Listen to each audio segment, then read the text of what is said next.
Hi, today I want to talk about tomatoes, and with our tomatoes here where we live in the hot climate, we leave them kind of bushy to help shade them. And a lot of people wonder why we do that, and I'm going to explain a little bit why we do that. Here where we live in Zone 9B in Arizona, and a lot of people trim back their tomatoes a lot in other states and other places where the weather is cooler. But here in Arizona where we live in the low desert, it gets very hot in the summers, 110 degrees and above sometimes. And so we have to shade our tomatoes in June, July, and August to help them so they don't burn up. And so another way that you can kind of shade your tomatoes here where we live is to leave a lot of the leaves and the branches on. I'll show you right here what we do. If you see right here, you can still see lots of tomatoes in here. We have a lot of foliage and a lot of leaves still on the tomatoes.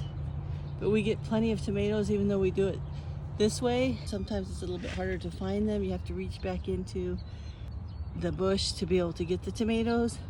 But especially when they turn red, they're really easy to see.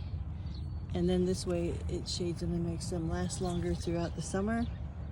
We do try to do varieties, most varieties that are ready in about 55 to 60 days, maybe 70, 75 at the most. And the reason that we do those varieties is because it does get hot here so quickly.